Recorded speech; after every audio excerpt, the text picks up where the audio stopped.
What up, everyone? JawHacks gone live. Waiting for Jordi, aka Joseph, to show up. I haven't seen him, but he should be here in a minute. Until then, I will just freestyle. Uh, don't know if anyone's tuned in yet, but if anyone's tuned in, let me know if you have any questions, and I can get those answered while we wait for Jordi. Just some updates for the channel. I've done 2 JawCasts the past week.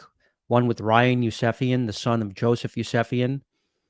Uh, that's going to be airing in a week or two. Very informative discussion about his father's practice and about the craniofacial dystrophy crisis in general. Ryan Yusefian's a real good dude, extremely brilliant, very insightful, knows everything there is to know about expansion, MSE, MSDO, and all the rest. And then I did another interview with Dr. Richard Ting, who's an absolute heavyweight in this space. And that actually was a JawCast episode about patient-doctor relationships.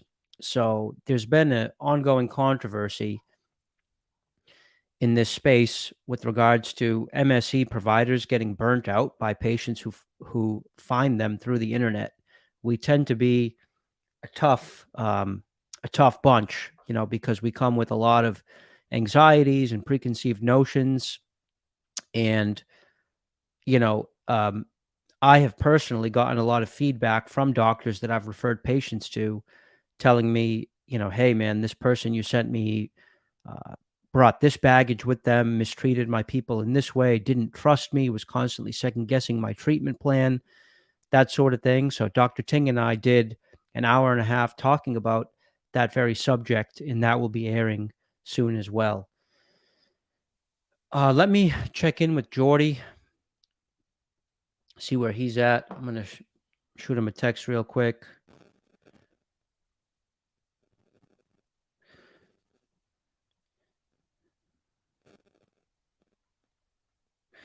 Hey, I'm live. Where you at? In the meantime, is it possible to get a sharp jawline in your 20s? Depends what you mean by a sharp jawline. Yeah, you can absolutely change your face in your 20s. If you want to change the underlying bone structure, that's without any kind of surgical or orthodontic intervention, that's a 5 to 10 year process. But you can get a lot of aesthetic improvement just by mewing in your 20s. Mewing, aka myofunctional therapy. Have I heard of Weston A. Price? Yeah, of course I've heard of Weston A. Price. I think he probably gets a lot right on the destructive nature of soft diets. But I think perhaps one thing Weston A. Price missed was the importance of breastfeeding, although I'm not sure. Maybe you can comment. Did Weston A. Price know that not breastfeeding was a problem? I heard a myofunctional therapist say yesterday that all of myofunctional therapy is just trying to recreate what breastfeeding is supposed to teach us as infants. And that blew my mind when I heard that. Anyway, Jordi is here. I'm going to add him to the stream, and we're going to dive right into it. Jordi. Hey. Oh, hey. Hey. Wow. Yeah, man. Growing my hair. Oh, me too. Yeah, it looks good. Wow, Jordi, I haven't seen you. Oh, what is that? This is a venison steak that a friend of mine killed the venison and butchered it, and I went for a run this morning and was thinking of you. And it's a little before 6 a.m. here. So it's a little early for a steak, but I wanted to show you some of this stuff I'm going to eat with it. This is sauerkraut that has prebiotics and probiotics in it, and then and that comes from the farmer's market. It's like a local business. And then this is also local macnut cheese. So it's just Waihee Valley macadamia nuts, filtered water, spinach, artichoke, garlic, sea salt, nutritional yeast, lemon, and live cultures. So it's like a fermented mac nut dip. Oh, that sounds incredible. Mac nut is big on Hawaii, right? Yeah, I would say so. The universal nut. It's I think that was what it was called by somebody in Brazil that was promoting it as like this nut that could grow everywhere and in the subtropics, and is really it's really good. I love mac nuts. I got a big bag and I have it in my freezer. I got like a 15-pound situation and can make mac nut milk with it, and um, add it to coconut milk in the blender and then strain it through a cheesecloth kind of thing. Mm-hmm. What does that get you? Mac nut milk? Yeah, exactly. Yeah. Yeah, that's pretty cool. Yeah, I have a tax client in Hawaii, and they sent us a bag of dark chocolate covered macadamia nuts as a gift. And then we liked them so much that we reordered them. But the problem is, it was like $40 for like a little bag. They're incredibly expensive. Maybe that's just because they came from Hawaii. That could be too. Buying in bulk is definitely helps. So you're in Hawaii, and you just showed us venison. Are there deer in Hawaii? There's a lot of axis deer, and they're invasive species. So they kind of piss off all the farmers because they'll come and like eat the young shoots, the little plants that are just sprouting, and there's a population explosion. And when it gets dry, they kind of come out of the woods and like go try and find water and sustenance and stuff. Mm. Yeah. So how did the deer get there if they're invasive? Like, did they sneak in on a ship at some point? I want to say they got brought to one of the islands, same as like cows and goats, but then it is legal. It is, huh? Yep. Especially these axis deer. There must be a season, but I don't know. It could be year round, just because they're like a problem for the farmers and for people, you know. Yeah, they're like pythons in South Florida. Like, they want you to hunt them. That's an interesting comparison, because they're not. I mean, the snake is a beautiful symbol, and same with the deer. You know, like Deer Park in Yeah, outside of the Buddha taught there. Mm-hmm. The first sermon. So let's even though this is flowing so naturally and nicely, maybe we can jump into I have a few things I wanted to chat with you about. Please, by all means. So the first thing on my radar, I wanted to tell this story about when I did a 130-hour yoga teacher training intensive with one of Iyengar's students. So Iyengar, I guess, was Krishnamacharya's student, along with Patabi Joyce and Desikachar, I think, and they relied a lot on really long holds. So you would get into a yoga pose and then stay there for a really long time. And this teacher of mine told this amazing story where I guess there's a lady that came with a breech baby. So the baby's head was up, and usually you want it down. And so through this series of yoga poses, they are able to flip the baby and get it to come out healthy and everything. So Head first. And I think normally, Jordi, if a baby was breech and the feet were to come out first, they would have to do a C-section. It's that dangerous. Like, you can't have a baby feet first. Exactly. And Yeah. C-sections are brutal. Sometimes they're necessary. They're probably way overdone these days. But I mean, if you can solve that problem with yoga and avoid having to do a C-section, which is a really invasive surgery, then that's great. So yeah, really cool story. Sorry for interrupting. You can continue. Oh, totally. It's amazing that it's even possible. You know, I think that um, this was sort of a beautiful example that I was thinking about applying to one of my wisdom teeth. So one of my wisdom teeth is coming in sideways, and from time to time I get a pain back there, and it's maybe that it's getting infected. It's just like a little bit of there's a little bit of a hole there. Mm-hmm. So what I usually end up doing is taking like the water pick and going in and excavating, and then with a little bit of kamu kamu.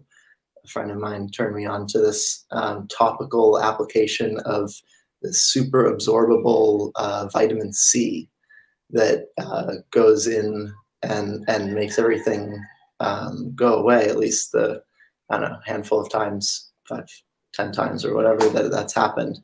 It Mm-hmm. shifted the pain and the swelling and whatever else is going on. I'm just showing your wisdom tooth right now, Jordi, the impacted one. That's it right there, I think, right? Yeah, right over here, exactly. Yeah, that thing is coming in at totally perpendicular to the rest of the teeth. Yeah, and you can even see there's like a little valley where the food kind of gets in and sticks in there. Like right in here, can you see the Yeah, tooth, or is it just the tip of it right here that's exposed?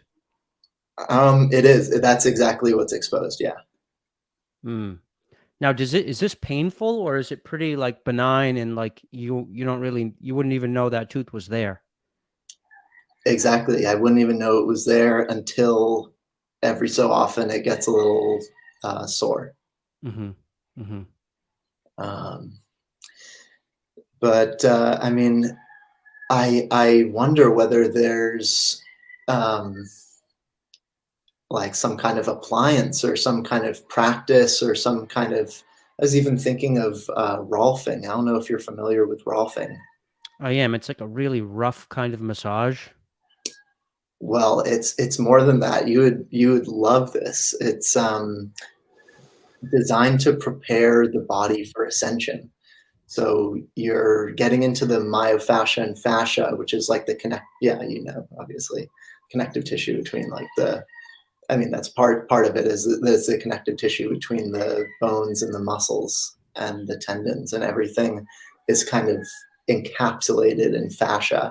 And so this Rolfing technique that's why you said it's so brutal. It's because you press really hard, and over the course of like 10 sessions you work up to the face and doing kind of like I haven't experienced that part yet. I've only had one session, but you work up to like intrafacial massage that can um, I guess what I said when I say like prepare the body for ascension, that was the terminology that this practitioner used with me uh, before our session, and she was saying basically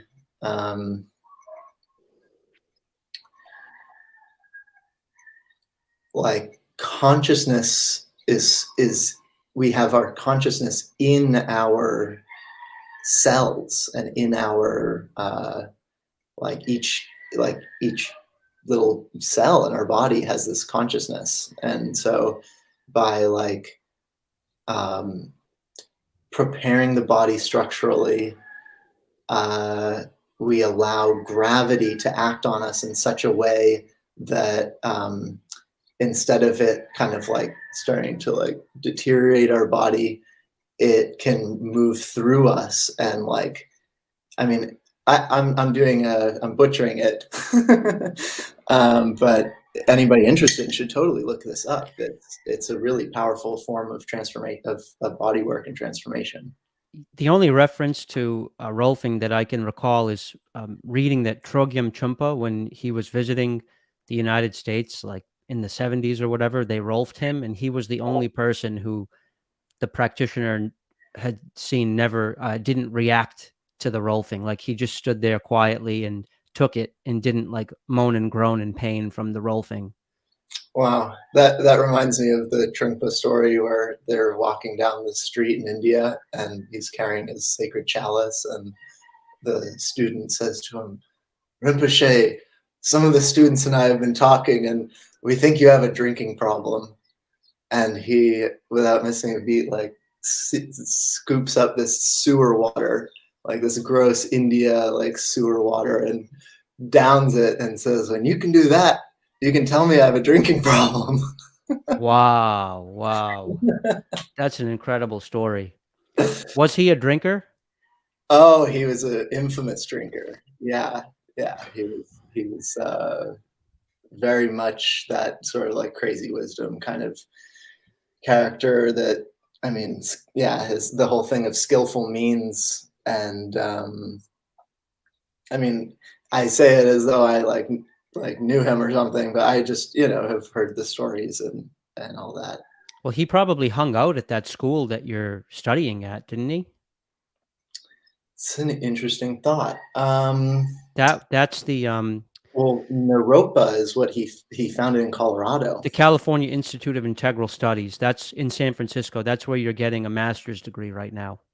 That's I right. saw that Alan Watts was a notable alumnus from that school.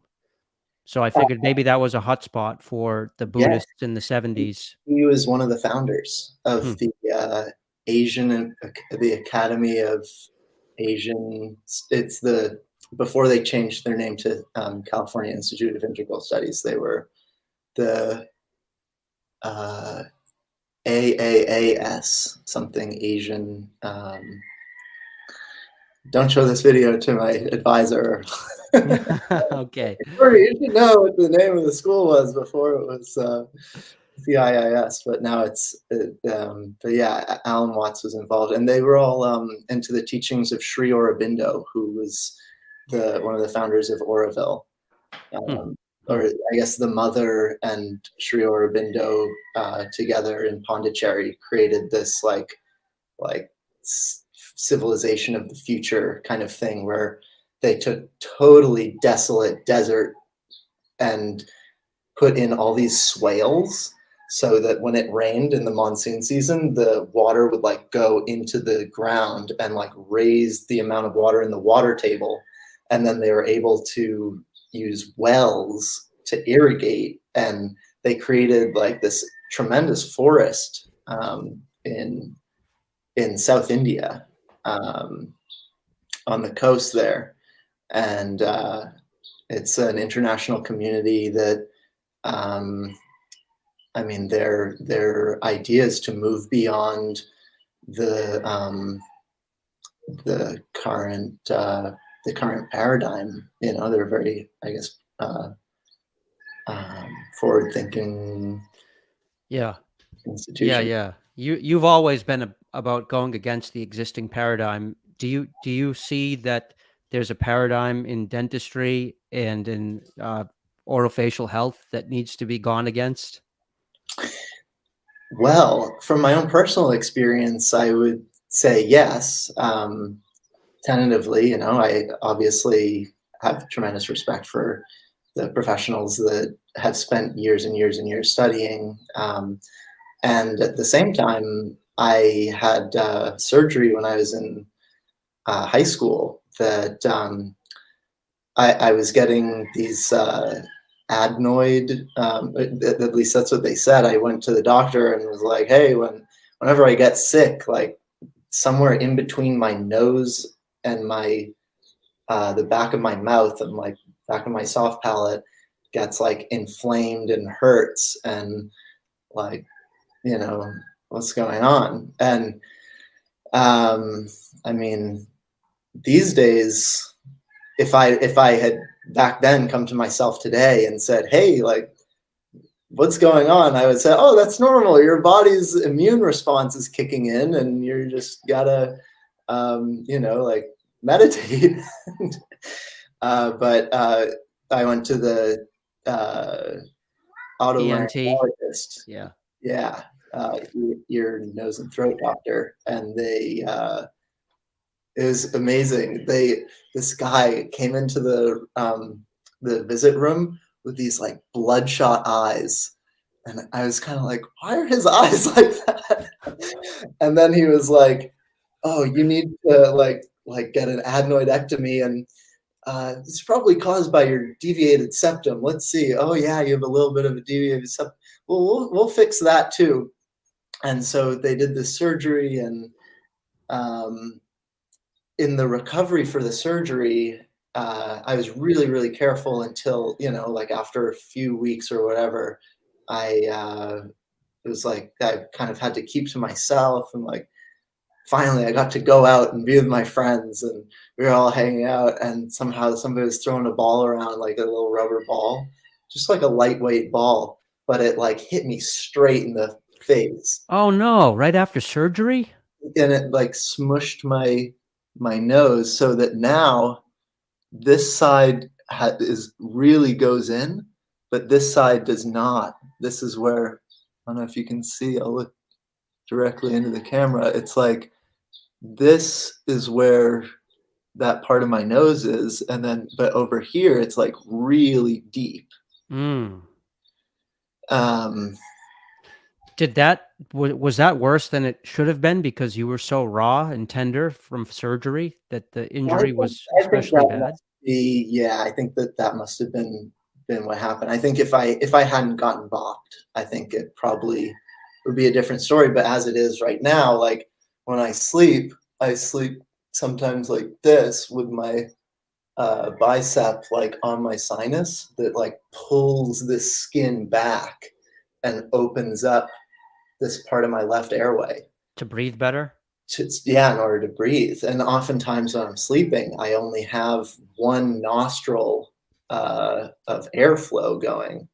That would be something. I wonder whether, like, I'm very wary of going back for more surgery. Yeah, nasal surgeries are potentially very destructive. They leave people often with a condition called empty nose syndrome, which is essentially eliminating your own ability to experience yourself breathing. The tissues in the nose are so sensitive that when the surgical instruments, which could be a knife or a little cauterizing tool, when they, operate on those tissues, you lose sensory nervous ability. And so you're breathing more. In fact, you're getting more air, but it feels like you're breathing less. And that drives a lot of people crazy. It's sort of like tinnitus, where it's not doing you any actual harm, but it will drive you batty if you pay it enough attention. Totally. And I mean, another issue could be, I have a cousin that had, I think it was just like a tonsillectomy or something, and they accidentally cut, this is like 30, 40 years ago though, but they accidentally cut a nerve, and he can't smell. Oh no. Does that mean he can't taste?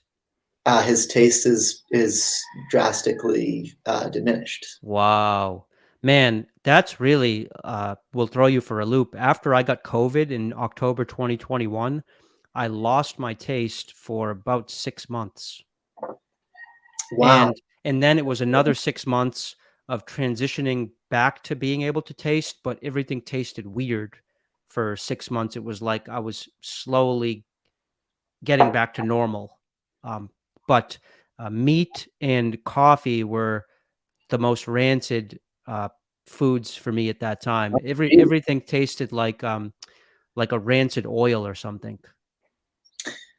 Wow. And it totally took away my pleasure from eating, which is, I'm okay with that because, as a Buddhist, one of your goals, like as a Theravada Buddhist with Ajahn Jeff, one of your goals is to see food as a necessary evil, pretty much, to not seek pleasure from eating, but to just do it for the sustenance of the physical body. So, I'm inclined to... You get your pleasure from meditation rather than from the physical senses and stuff. Correct. Yeah, you eat jhana. Yeah. So so I'm inclined to those sorts of self-punishments, right? Like Ascetic practices. yeah, exactly. So, but man, I pity who not being able to taste for the rest of your life because some doctor botched your surgery. That sucks. Um, but bringing it full circle, like in your case, for someone who doesn't want to have a nasal surgery and probably shouldn't, but wants to improve their nasal breathing, they would do a MARPE or an MSE, which is like you expand the maxilla, you split the maxillary bone, and because the roof of your mouth is the floor of your nose, you are increasing your nasal volume without dabbling with the soft tissue of your nose. And well, the thing, of course, with the MSC, you would want to do like a lower jaw surgery too. And I wonder whether there would be an opportunity there to right the wisdom tooth. What do you think of that? Is that not how it works? The way it's in fact working out these days is that they're not doing lower jaw surgeries to complement maxillary expansion. They're minimizing the overall magnitude of the maxillary expansion to prevent the need for a lower jaw surgery. So they're going like, let's say 4 to 6 millimeters of expansion on the top. And then that allows you to do a dental correction of the mandible while preserving your bite. So they're just taking a more moderate approach to expansion. I talked to one of the top MSE guys in the world about this 2 days ago, Dr. Richard Ting. He's in San Diego area. And he was like, yeah, these days I'm very rarely doing more than 4 to 6 millimeters. And that negates the need for mandibular surgeries. What the mandibular surgery would be to cut the mandibular midline. It's not a suture per se. I mean, the mandible is fused. It's a solid piece of bone. It's not like the maxilla where there's a tender suture. And that's a very rare procedure that only a few people in the world offer. And for whatever reason, people are reluctant to do more of that. Like the doctors are not in a hurry to offer mandibular midline expansion for whatever reason. I pressed him pretty hard on it, but he was basically like, yeah, no, we're getting good results without mandibular surgery. So why would we want to add that complicated aspect to it all? Which I think is a little bit of a cop out. But we'll see. I mean, you don't really need more than 4 to 6 millimeters probably to fix an issue like yours where you're having some nasal constriction. 4 to 6 millimeters is plenty. I mean, one experiment that is often used to demonstrate that is you take those little plastic straws that you get at like Dunkin' Donuts, the coffee mixers, and try breathing through one of them. And it's like not easy. Two is a lot better. Like it's more than just doubling the amount of air that you feel like you're getting. And then if you add a third, even though it's only a little bit more volume, the experience is it's not linear the more volume you add. So like the point is you don't need that much expansion to fix the airway, the nasal airway. Tongue space is a whole different issue. Like if a person's issue is that their tongue is falling back into their throat, that might not be fixed with a few millimeters of expansion. They might need a centimeter to bring the tongue forward. But with regards to like just nasal constriction, that can be remedied, with a relatively minimal expansion. And the laser that does that like mark on the soft palate, do you know what I'm talking about? I think you did an interview with somebody that was talking about, yeah, go ahead. Yeah, it's not a laser. It's a reciprocating saw. I mean, it's a metal saw that he cuts right through the mid-palatal suture and the nasal spine, which is the bone right above your upper two front teeth. Yeah, not a laser though. Okay. Yeah. And that combined with the MSC creates like a symmetrical split. Is that true? Yeah, that paves the way for the MSE to not have to do any dirty work. So the MSE appliance itself doesn't actually have to create the split. It just has to give you the expansion. It has to turn into the split. whereas the piezo knife, the reciprocating saw, is what actually breaks the mid-palatal suture. And that helps prevent asymmetry, but it's not all that you need to prevent asymmetry. You also need to have good appliance design and installation. So what would the price tag on something like that be? It depends where you are. In California, it's one thing. On the East Coast, it's actually almost half the price as it is in the West Coast. And in Hawaii, I actually have a whole list of Hawaii providers. I think it's pretty reasonably priced, roughly about $10,000 though, to give you a ballpark. California closer to 20, and that includes the MARPI device and all associated orthodontics that come with it. Yeah, I think I would be a lot more careful with choosing a provider this time around than the guy with the bloodshot eyes. Oh man. Yeah. Yeah, for sure. So another thing I wanted to talk to you about was this guy Brendan or Brandon, who has the JawSercise appliance, which is just like Yeah. a $30 or $40 like chew toy, basically. I can go get it if you want to see it, but it's just like jawsercise.com. Oh, I'm sure I'm very familiar with it, and I'm sure most people watching are very familiar with it. Okay, so what's the deal? So the deal with me is that I've never used it because that toy is chewed with the upper front teeth, and my upper front teeth are wrecked. So I can't chew that thing unless he has a really light duty beginner model, which actually I think he does. And I ordered one right before this call. I ordered my first JawSercise just because I want to be able to talk to people about it. Like when you ask me about it, I want to be able to give you my real world experience with it. But generally speaking, I've avoided JawSercise because my upper front teeth, I can barely bite into apples, man, because of a prior experience I had. That being said, more generally, I think on the positive side for JawSercise, working the upper front teeth and the lower front teeth is the most neglected part of mewing. People generally think in terms of chewing, like, for example, what do people do to mew? They chew gum. Very rarely do people chew gum with their front teeth, although I'm constantly reminding people not to neglect their front teeth when chewing gum. So I think JawSercise is great for bringing mindfulness to the front of your mouth. And I have this guy who was commenting on my JawHacks blog for like 3 months, and he would leave the same comment, and he would say, notice how squirrels, when they pick up an acorn, they chew it with their front teeth and they work around it with their front teeth. And when children pick up an apple, they bite into it with their front teeth and they work around it. And that's the way we develop our faces, is by biting into things with our front teeth. That ripping and pulling action of, masticating there and then, it's important and very often neglected. So I like that JawSercise does that. What JawSercise is missing, and nothing has to be perfect, right? Like there's no one piece of exercise equipment that gets you everything you need. But what JawSercise is lacking is the internal three-dimensional expansion, right? And that's where tongue posture comes in. JawSercise is not pressing on the roof of your mouth. It's stimulating your teeth and your jaw muscles, which is great. But it's great, but insufficient for total, like, basically what we would call mewing or myofunctional therapy, which is just training your facial muscles and neck muscles and mouth muscles.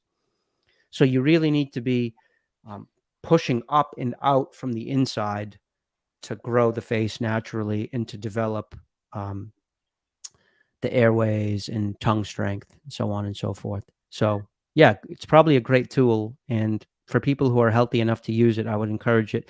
Another thing with JawSercise is that if you have any pain in your temporomandibular joints, I would hold off. And that goes for chewing gum as well. It's essentially like heavy lifting with bad form. Like squatting is great. Like squatting 300 pounds is fantastic, assuming you have good form. Otherwise, you're better off doing yoga, which is lower stakes in terms of how badly you can hurt yourself.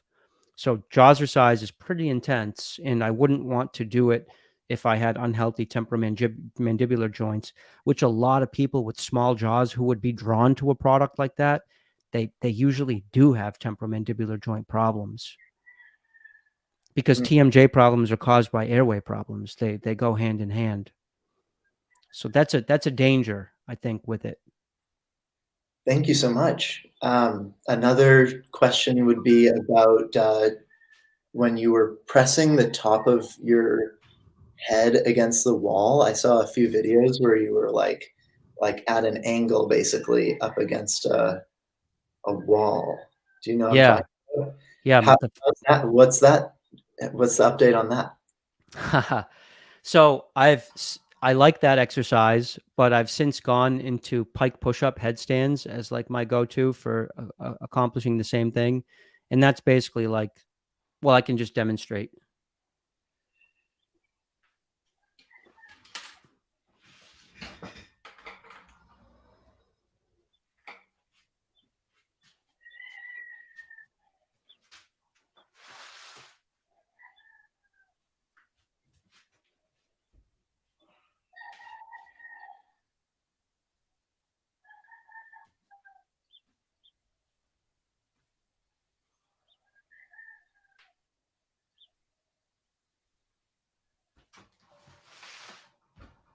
Mm-hmm.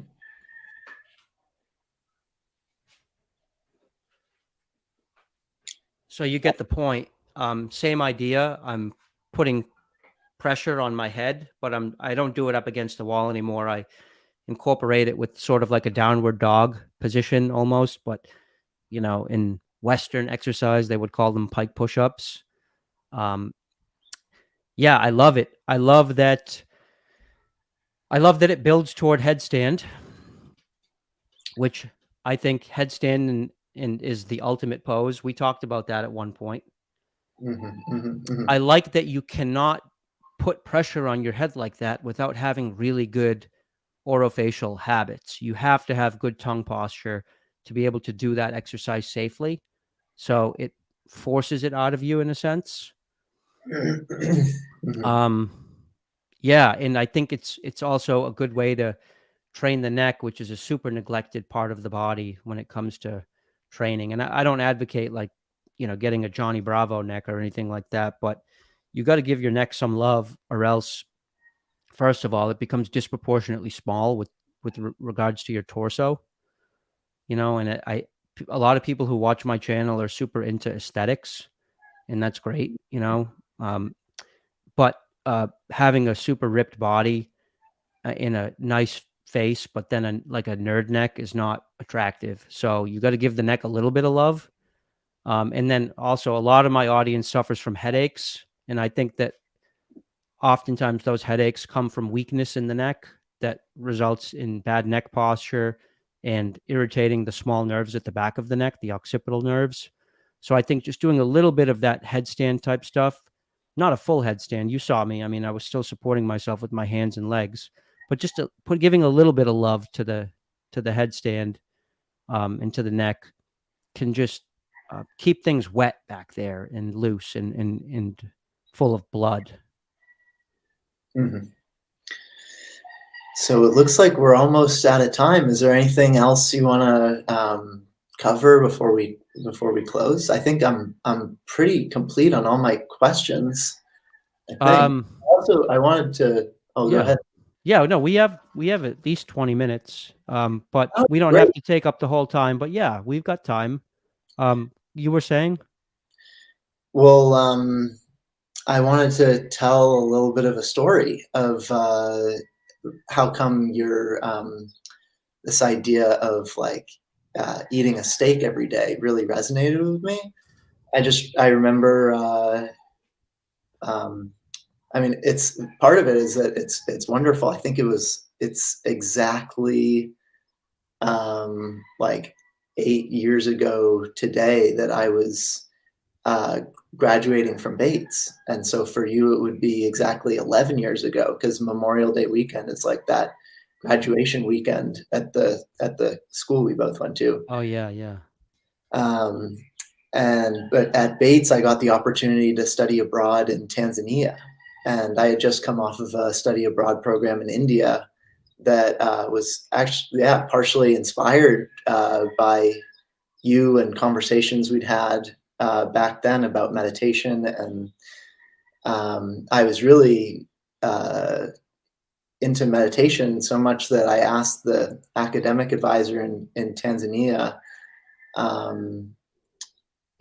there any like yogis or monks in Tanzania that I could, learn meditation from? He said, well, we don't have that, but we have some hunter-gatherers here, and we just made contact with a tribe that, is out near Lake Eyasi. Okay, great. Let's go. So somehow I took a truck to a motorcycle to this to another, and then finally wound up in this place and was able to work my way into a situation where I was just there 3 weeks by myself, speaking with the hunter-gatherers in Swahili, which is their second language, but their first language is this 100,000-year-old linguistic isolate that's a click language, where they like oko is like fire, and like Hanako is like kudu and stuff, and like they would go and hunt giraffe and put poison on the end of their bows or the end of their arrows, and shoot these big animals and stop their hearts with this like natural poison that was made from like a root or a vine in the region. And they would eat a lot of berries, and I remember they saw like a little bee like fly into a tree, and they like would go and make fire with like rubbing sticks together, and then like this makeshift axe like open up the tree and smoke out the bees and take out the honey. And berries and honey, it's like not very calorie dense, so the meat plays a really big role. And I just remember after about 2 weeks of living with them, I was like, walking around all day, and it was really beautiful. They would like whistle to the birds, and the birds would like whistle back, and then sometimes they'd like shoot a bird and like make a quick fire and just take out the intestines and the like esophagus, and like put the whole bird on the fire, and all the feathers would burn off, and they would even eat like a lot of the bones they would chew, and just the beak and the feet usually they wouldn't mess with. But I just remember after like a couple weeks, I felt calorie deprived or something. Like I just like, maybe my body was in like ketosis or something, but I just like was spending a lot more energy than I was ingesting. And they made this, they got a big kudu, it wasn't like, it was more of this feast and famine sort of situation than it was like, all right, like we have this refrigerated or something. Like no refrigerators, like, but that experience really impressed on me like the power of meat, where I just felt invigorated and like, oh wow, this is why people eat meat. And so like with this wild venison, for example, I think I know somebody who has like 1,200 acres of land here, who like, he basically has a business of like people come and like pay him to hunt on his land and stuff. Did I say 12,000? I meant 1,200. Yeah, but I think you said 1,200. Okay. Yeah. 12,000 is a lot in Hawaii, I would think. Yeah. That would, yeah. I don't even know what 12,000 acres looks like. Yeah. Bigger than a Walmart parking lot. Yeah, so you were in Walmart parking lots, actually. So you were saying though that mm-hmm. Eating meat, though, you realized that because in India we'd been totally vegetarian, and it was this total, ahimsa, like no harming. And for me, like where I kind of land on that in terms of the middle way is, you know, the deer are, I mean, I'm hesitant to say, like, to emphatically say like they're a problem, but for farmers and for people that want their food to grow, you know, like their plants to grow, the deer population needs to be managed somehow. And um, the the middle way that I see is by like harvesting those sorts of animals rather than the factory farming, which like pumps animals with hormones and chemicals and terrible living environments. And like it's just really, really sad if you get deep into it. It's horrible. It's disgusting and horrible. And yeah, it's, I've driven, have you ever driven past a factory farm? You can smell them from miles away. And it Yeah. doesn't smell like, you know, Farmer Joe's farm up the street. It smells like a death pit. Mm, mm, mm. Yeah. So you will eat meat, but it will have to be sustainably sourced. Is that a firm rule for you, or something you try for? But you Yeah, acknowledge though that meat, 90% in my you, diet the it comes from a sustainable or humane. You know, if occasionally I'll have this chicken that is at the local butcher shop. This guy Austin Tui, he like I think he's from New England originally, but he moved out here and has been serving the community with a lot of really, really high quality beef and chicken. So, but I do end up eating a lot of venison, and I try and cook it really well because there can actually be a danger. I don't know if in Hawaii necessarily, but in New England, prions, there's did you say freons? prion. Oh, is that maybe that's the word for what I'm thinking of? What is that? It's like essentially it causes some terrible brain disorder, like when you eat it. Yeah, that's what I'm thinking of. Yeah. And it's like yeah, like 10 or 15% of people are susceptible to it or something. But like most of the time, like it's fine. But if you are, yeah, wrong person, wrong like meat, not cooked enough, that'll fuck you up. Yeah, So for sure. I think it's in the same vein as mad cow disease, but I'm not entirely sure. But so cooking the steak a little bit more well done helps mitigate the risk on that. yeah, yeah. Do you find, so you hold the position that factory farming is not good and eating market basket meat is probably not great, but that human beings do get nourished by meat. So that's a kind of a rare position to have, actually. Like normally it's totally polarized, where a person will say not only is meat evil, it's also unhealthy and causes cancer. So your view is sort of nuanced. Is that common? Like, do you get a lot of pushback in Hawaii for that view, or are people there not as like super like vegan vegetarian as people might think? Like when I think Hawaii, I'm thinking fruitarians and You're in therapy. Yeah.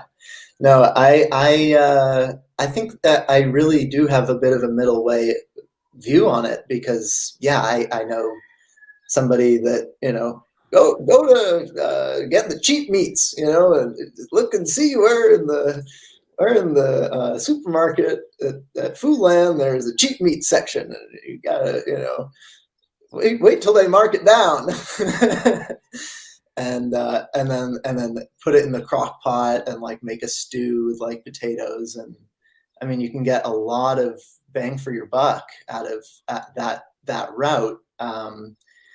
But yeah, I prefer to support like my friends. I'm happy to buy from them, trade with them even. Sometimes I trade pottery, or I trade like been buying honey in bulk, like a 5-gallon bucket of honey, and then jarring it and selling that, or trading that. And then of course, yeah, there's the other side where a friend of mine is like, or somebody I know, she's like really like adamant about veganism, and like that's the only way, and like when will humanity wake up and save themselves. Like, Yeah. um, Yeah, for sure. And I get that.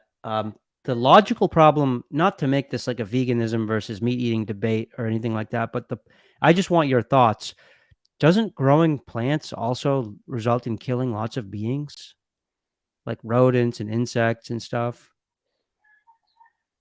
um, I think there's a permaculture way of doing it where you're actually encouraging the growth of the microbes in the soil. And like, I have a cat, so the cat takes care of the mice. Um, But like store-bought veggies are probably similar to store-bought meat in that there's probably a lot of bad things that happens in the background to get that too, right? yes, I tend to shop pretty exclusively at farmers markets and health food stores for anything that's and organic. But yeah, I see that train of thought, and ultimately it just comes down to each individual's conscience, because if you choose to incarnate, then, or I don't know, like there's a lot of different philosophies on like like do we actually choose to be here, or is it, more of a materialistic scientific thing that's going on, or does consciousness precede uh, embodiment?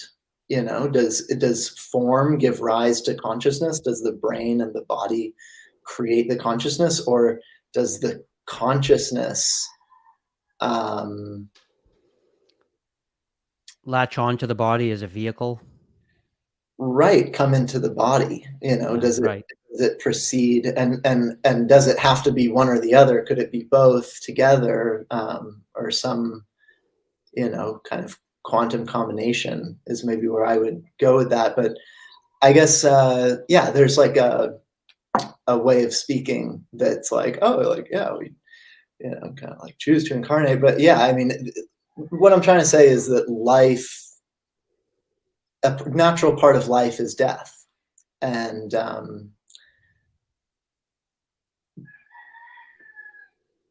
to the extent that we want to be as humane as possible, I think that definitely, we want to approach the world with compassion and love wherever possible. And where we don't, at least have an awareness there to see ourselves doing that, and then be able to reflect later and integrate that. And I think that is like how we combat this disconnection. I mean, Yeah. for me, like, I want to know the farmer that I'm getting the greens from. I want to know the Fermiana that makes the kraut. Like, I want to know Michelle that came up with the MacNut dip, and like, and then also make it myself, or Todd, who like brings the nuts to market, that like processes them and stuff, for John, that like owns the farm. So all those all those things, I think, are important to me, um, in terms of uh, my own. It is a part of my spiritual path, and also, I like, because I feel like I wanted to update you too on how I've gotten away a little bit from like a regular daily seated meditation practice, where um, I meditate, 20 minutes here and there, of what, a couple times a week or something. But what I've really been doing is a lot more kirtan, of like call and response chanting, where I'll get in the car and like put on a song and like hear the Indian lyrics or the Sanskrit words, and then sing it back. And that for me really like calms the mind and engages the mind. And it's been a really awesome practice. I actually set up the harmonium if you wanted to hear a quick example. Oh, sure. I would love to. Let me move this around. You can see my cat, Swanee Hamster, back there too. There he is. Can you see that? Oh, yeah. That's a harmonium? Oh, there's your cat. Hey, buddy.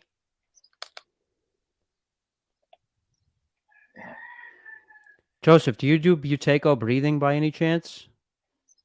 I don't. What is that?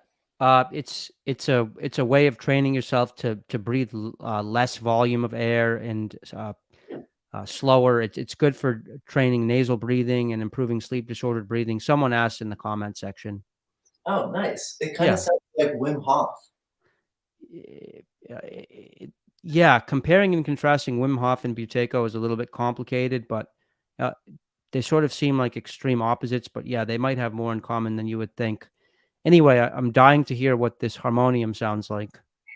Yeah. So it's just these names of God in Sanskrit, and you sing them over and over again.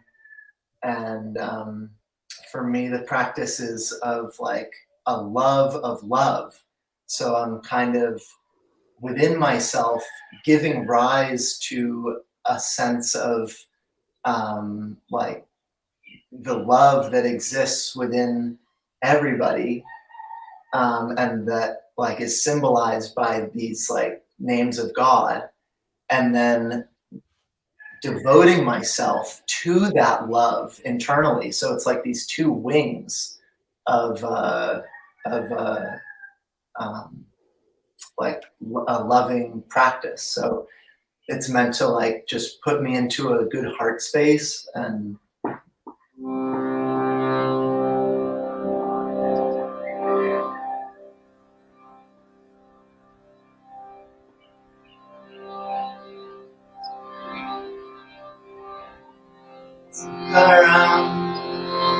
Sitaram, Sitaram Jai, Sitaram, Sitaram, Sitaram, Sitaram Jai, Sitaram, Hanuman, Hanuman, Hanuman Jai, Hanuman, Sitaram, Sitaram, Sitaram Jai, Sitaram. You kind of get the idea. Yeah. That was sweet, man. Thank you for that. Totally. So how long will you go on that at a time? 10, 15 minutes? Yeah. Up to half an hour probably, and then my hands start to get tired and stuff. Yeah. Yeah, that's great. Yeah. I encourage your viewers to look into it. I mean, it's cool because it's like a breathing exercise too, of like getting in touch with your breath. And I know on Discord we talked about meditation a little bit, and there was a guy there that was saying that he wanted to just hear us drop in a little bit about meditation, but that's the form of meditation that I've been mostly engaging with, and might be useful for some of your audience that doesn't necessarily want to or can't sit still, and just breathe for 20 minutes at a time. But I mean, I remember in college, you really played an important role in my development in that area of getting me interested in meditation. And I'm always just super in gratitude for that. So thank you. Oh, thanks for mentioning it, man. And I'm glad that you've gotten benefit from it and continue to get benefit from it. And now you're paying it forward to my audience here. So if they want to learn more about that, like what would they look into to acquire one of those or to acquire some audio samples that they could meditate along with? Yeah, I got started with Krishna Das, that our mutual friend introduced us. Um, and Which mutual friend? Jules, Oh, Jules. she took me to upstate New York to a Krishna Das retreat in 2012. Damn, shout out to Jules. Yeah, How's Jules doing? I think she's doing great. I haven't talked with her in a minute, but Oh, yeah, by a minute, do you mean a couple of years? yeah, I feel like we haven't, similar to how we haven't dropped in and like, like you were saying, like it's been 6 years, which is wild. But yeah, when you've known somebody over 10 years, like 6 years goes by. Oh, I didn't- Yeah. Is Jules in Cambridge still? I believe she moved to Arizona. Yeah, I want to say she moved to like Sedona area or something. Ah, that makes sense. It's good country out there.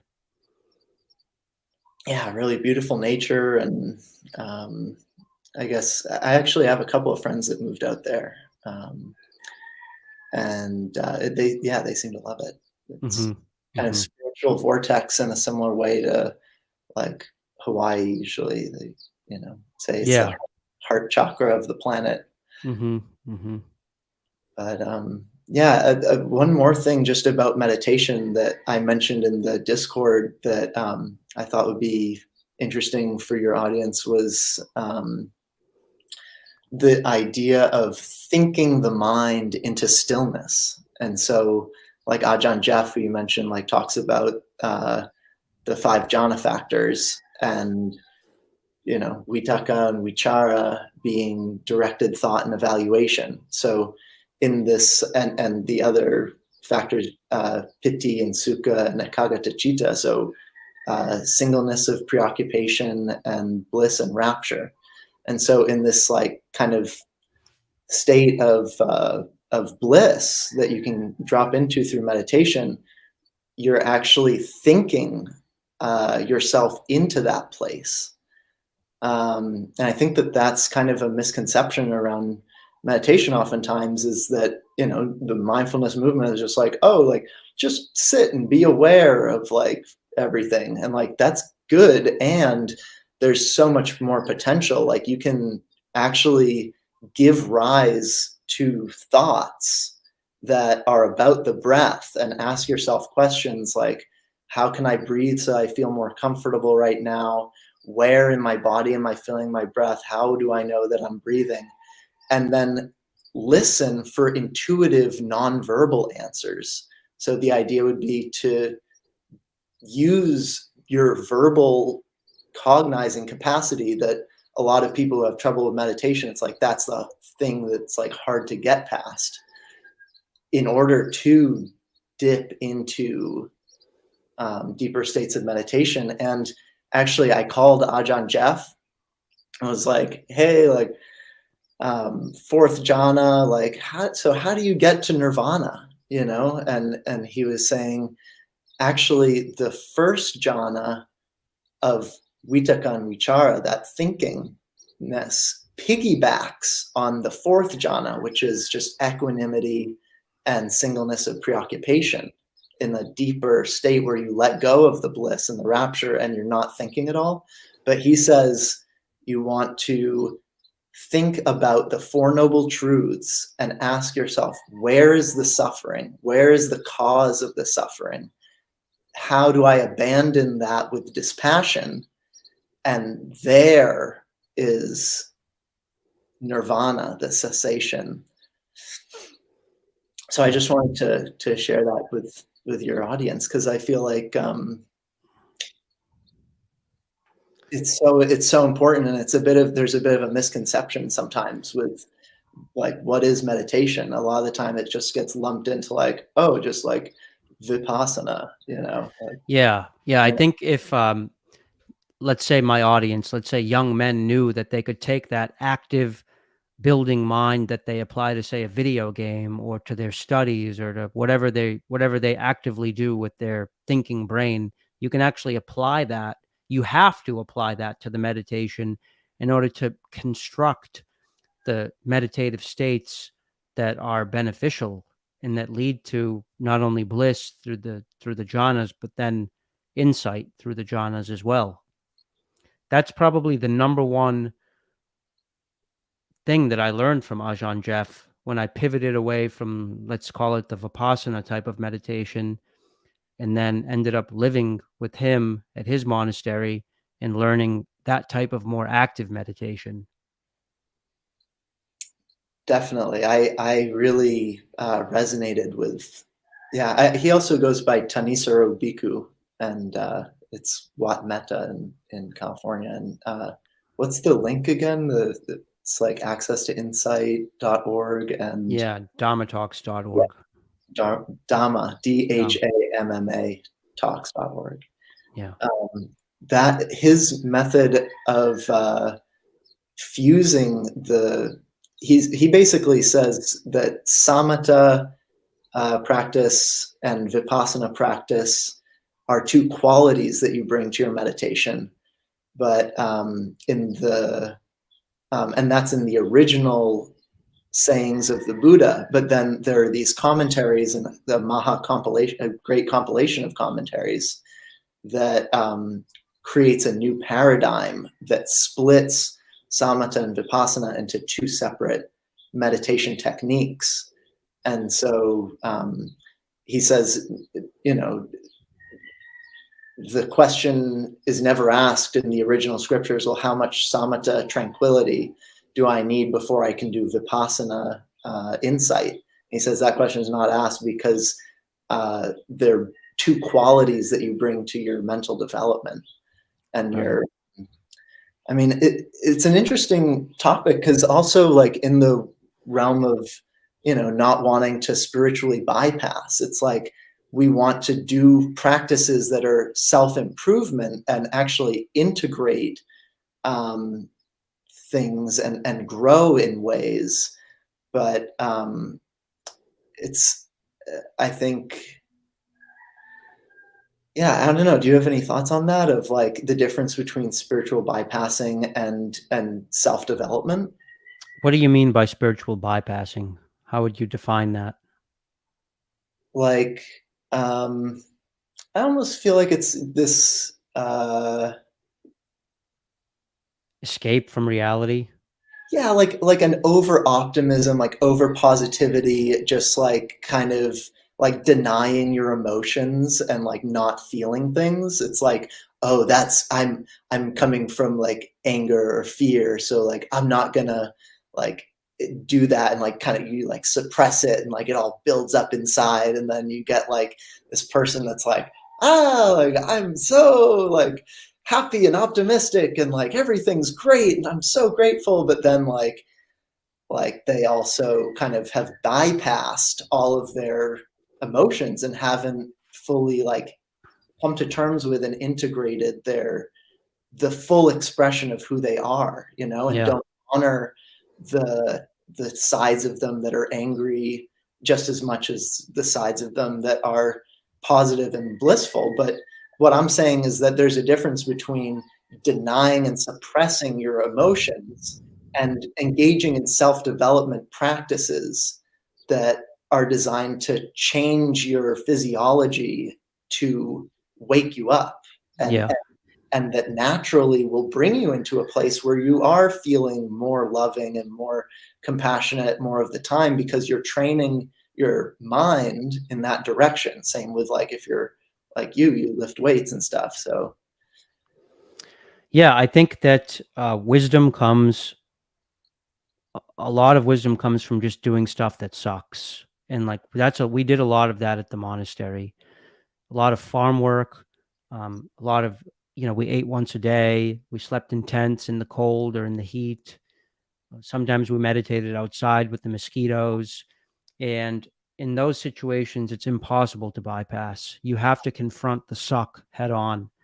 And I didn't see a lot of that in the Vipassana world. Like when I was going to like meditation centers.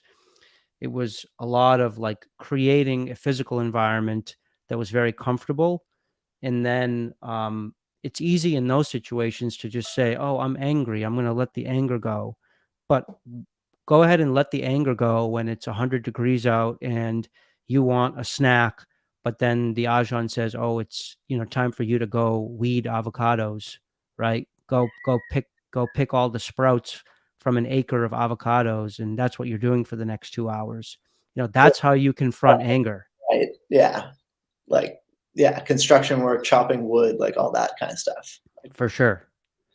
Like, go frame a house and try to bypass the pain in your right arm from carrying the nail gun all day. Or, so that's sort of my approach now.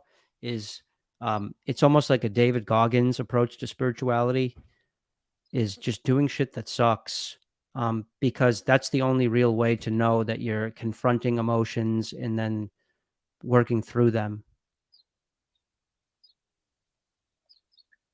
Right on. Am I off the mark here? Am I missing the point? No, that's a valuable perspective. I'm trying to think how it ties into, I mean, because basically what you're saying is that there's a mental toughness that develops through confronting adversity and moving through it, and that's one style of mental development. Or Yeah, Milarepa style. right. And I guess also what I'm saying is that you can be a bubbly spiritualist person until you're in a stressful situation. Then all of a sudden they're not so bubbly anymore. A lot of times those people end up being the most volatile. They go from being all smiles and bubbles to like having a panic attack. Sure, and yeah, total like depression and dejection and just like spaciness, is Yes, what I've seen is just like overwhelmed trauma response. sure. And yeah, I think that there is, I mean, this is maybe the New Englander in us too. It's like you kind of, the harsh winters and no sunshine and all that. Yeah, the winter mind. Yeah, but there's also uh, um, like a biding and like like biding your time, kind of like that's ready for bloom in the springtime. Mm-hmm. Uh, Mm-hmm. I've been reading the I Ching for this college paper I sent you before the call, and The then Chinese philosophy paper. yeah, Saw and that. it says, in the good times, don't forget that there will be bad times. And in the bad times, don't forget that there will be good times. Mm-hmm. Mm-hmm. And Yeah. it's that sort of, the extremes, they all change. And so the I Ching is like this book of changes. Yeah. Just on that point, one cycle that I've been working with on myself is my daily cycle. So like I feel great in the mornings. It's all dopamine and bliss because I'm fasted and I run and I work out, I get sun, I cold plunge, I have a good healthy breakfast, then I work all day. And then about 6 p.m. I crash. And it's like a lot of like negative um, physical sensations and like tiredness and lack of motivation. And it's in those moments where I'm most tempted to use drugs. Like I might want to smoke weed at that time, or like um, whatever, eat some cake, or like pack a lip. Because I do like tobacco. Well, not tobacco, nicotine, right? It's like the perfect little stimulant to use like at night because its half life is so much shorter than caffeine. It like gives you that third wind at the end of the day without distracting and disrupting your sleep too much. But like what I do to avoid drugs and vices at the end of the day is I just remind myself I'm going to feel amazing again in the morning. Like this is not how I am. This is just the phase of my day that's slow. And if I take the drug and I artificially create a high right now, then I'm going to take away tomorrow morning's natural high. Mm. So you have to be willing to endure the lows to be able to experience the highs sustainably. And I'm not sure you can avoid that daily valley of energy. And Absolutely no, that's totally normal, and it makes me think of the difference between the masculine and the feminine, where women have their monthly moon cycle, and men are solar beings, so they have a solar cycle. So I mean, that sounds totally natural, and yeah, at the end of the day, like, we ultimately have to deepen our self-compassion and nourish ourselves um, in ways that are going to set us up for, like you said, set us up for the highs of tomorrow. yeah, Mhm. yeah, you had asked me a question by email about tobacco, nicotine, something about teeth staining. Did you want to talk briefly about nicotine? I think it's a really underspoken about drug, even though it's the most commonly used drug on the planet. Mhm, I mhm. think probably along with caffeine, well, sugar, but caffeine, and then there's nicotine. Everyone just thinks, oh, nicotine, smoking gives you cancer, but nicotine is complicated. First of all, it's a stimulant, and we love stimulants, right? At least I do. That's totally my genre of choice when it comes to drugs. But there's this idea that if you can separate nicotine from tobacco, that there's a lot of upside without so much of the downside that the tobacco plant actually brings. And then so there's like, this Zyn product that people are using and similar tobacco-less pouches. Do you have any thoughts on nicotine as a drug and so on and so forth? Sure. My friend talks about the Hopi story of the two Hopi brothers went down to death's door, and they found tobacco growing there, and they took some seeds and brought it back for their people. And it was their sacred plant to these native um, earth protectors, Mm-hmm. Mm-hmm. um, and it's used in prayer. From time to time, I'll have a little toke and blow the smoke.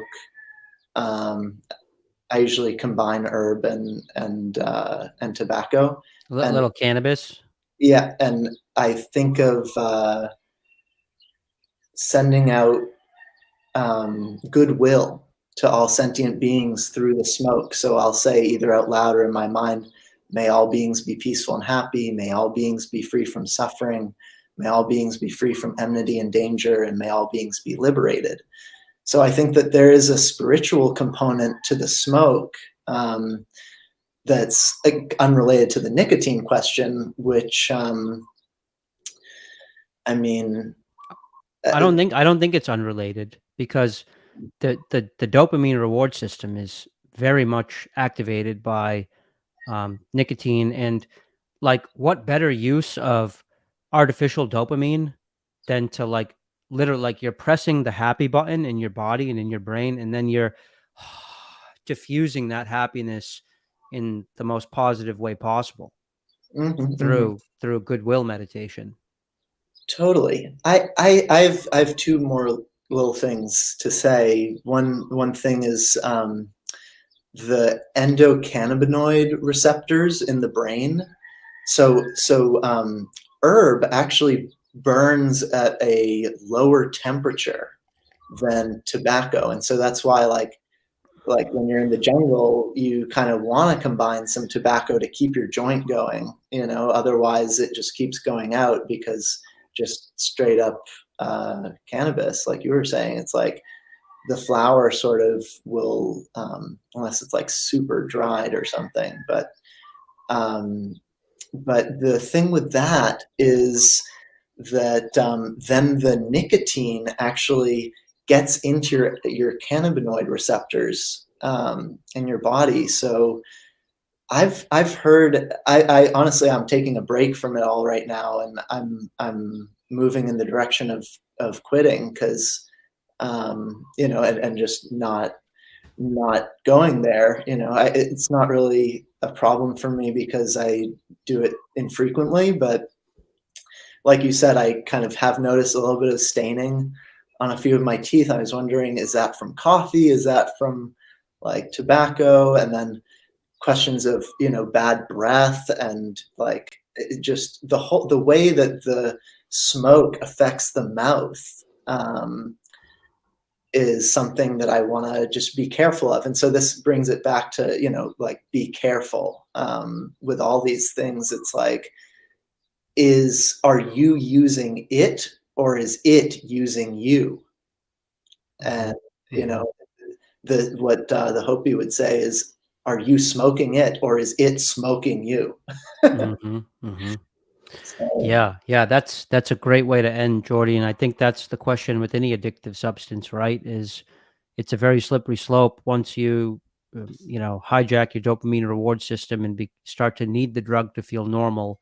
That's where things get a little bit slippery. Yeah, with regards to staining, of course, anytime, of course, coffee and tobacco will stain your teeth. Getting rid of tooth stains is hard, but probably the best way to do it is mechanically by scraping it off. Tooth whitening strips can be okay too, but possibly destructive. let me show you what I'm talking Yeah, about. All right, let's see. It's You see that? yeah, the yellowness. Uh-huh. Yeah, yeah, man, that's just that. A lot of that could probably get polished off at your next dental cleaning. No kidding.